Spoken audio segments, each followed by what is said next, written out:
Hello everyone, আশা করি সকলেই ভালো আছে। নতুন আরেকটি ভিডিও নিয়ে আপনাদের মাঝে চলে এলাম। ভিডিওটি না টেনে প্রথম থেকে শেষ পর্যন্ত দেখার অনুরোধ রইল।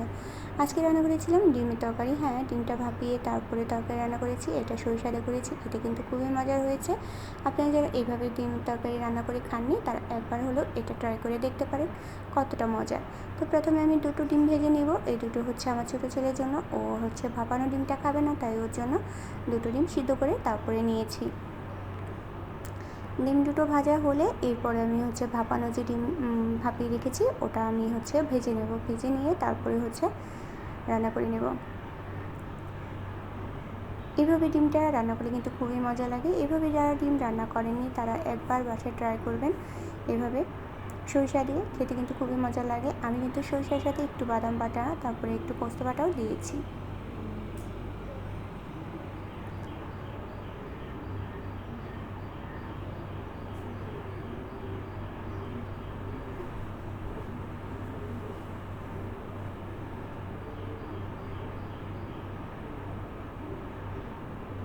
ডিমটা ভাজা হয়ে গেছে। এখন আমি এর মধ্যে হচ্ছে ভাপানো ডিমগুলো ভেজে নেব।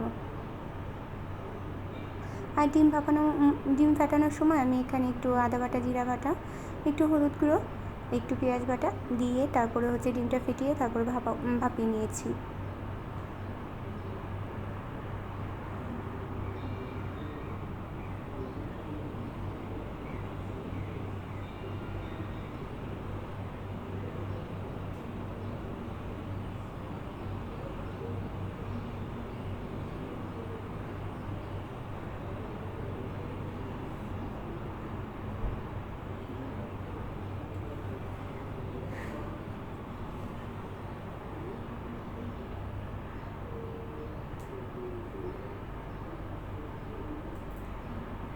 একটু লালচে হলে তারপরে নামিয়ে নেব। নামিয়ে নিয়ে আর সবগুলো একইভাবে ভেজে তুলে নেব।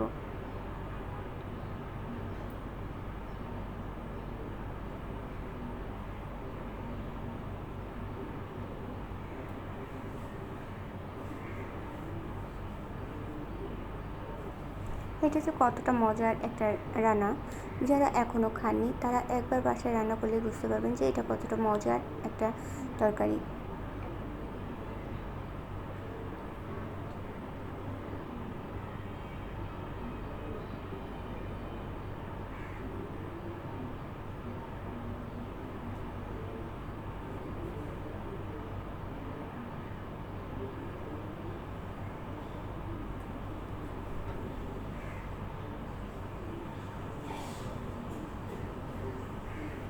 বাকি ডিমের পিসগুলো আমি একইভাবে ভেজে তুলে নেব।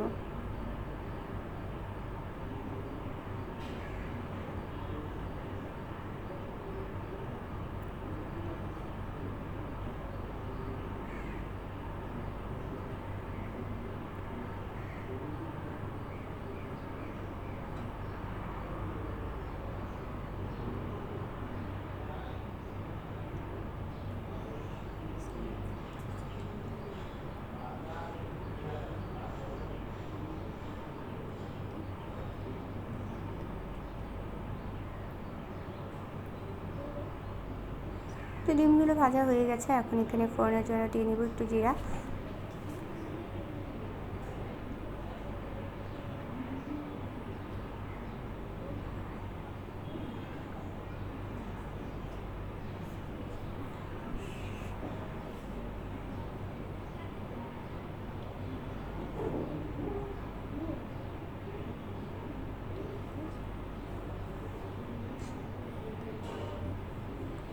তারপর দিয়ে দিচ্ছি পেঁয়াজ কুচি। পেঁয়াজ কুচিটা একটু লালচে হলে তারপরে এখানে মশলা অ্যাড করব।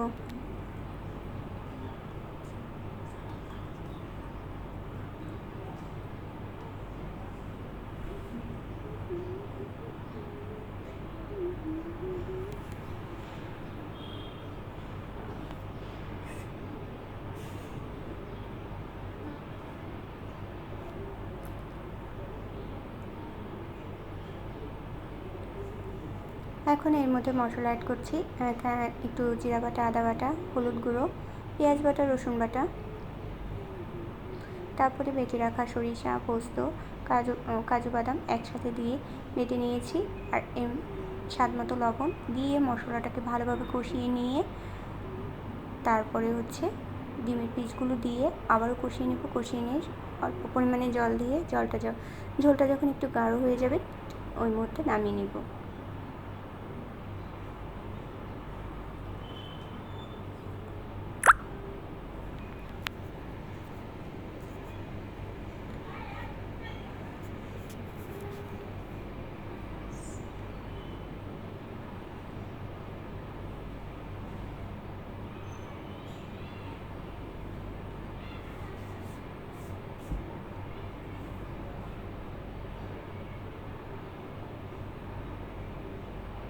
মশলাটা ভালোভাবে কষিয়ে নিতে হবে, মশলা থেকে কাঁচা গন্ধটা যেন না দূর হয়, সে কারণে ভালোভাবে কষিয়ে নিতে হবে। কাঁচা গন্ধটা থাকলে মশলায় তরকারি খেতে ভালো লাগবে না, তাই কাঁচা গন্ধটা যাতে না থাকে সেই জন্য ভালোভাবে কষিয়ে নিতে হবে।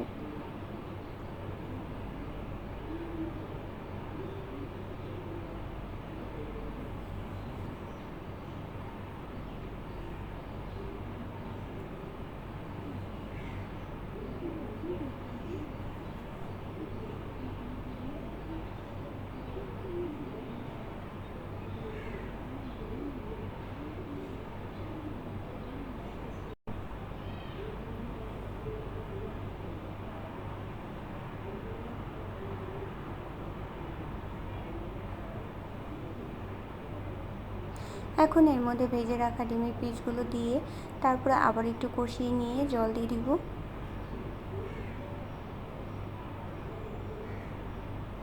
দেখতে পাচ্ছেন মশলাটা কিন্তু আমি খুব ভালোভাবে কষিয়ে নিয়েছি।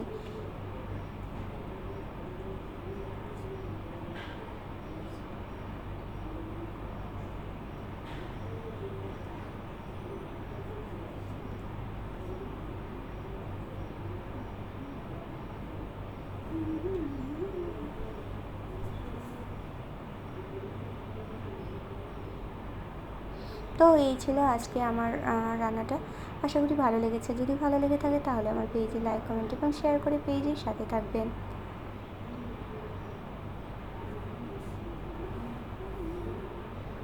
তো তরকারিটা প্রায়ই হয়ে আসছে, আর একটু হলে আমি নামিয়ে নিব। নামিয়ে নিয়ে গরম গরম ভাতের সাথে পরিবেশন করব।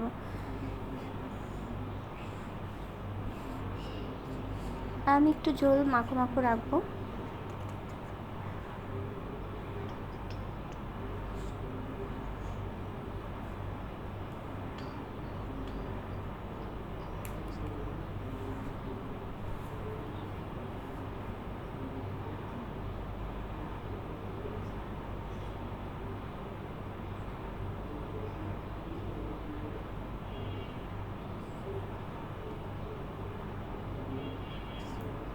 নামানোর আগে একটু সরিষার তেল দিয়ে তারপরে নামিয়ে নেব।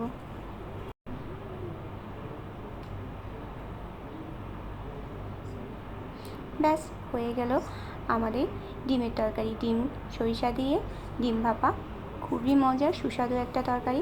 এটা যারা এখনও খাননি তারা খাবেন বাসায়। আর কেমন লাগলো সেটা আমাকে অবশ্যই কমেন্টস করে জানাবে। ধন্যবাদ সবাইকে ভিডিওটি এতক্ষণ দেখার জন্য। Bye bye.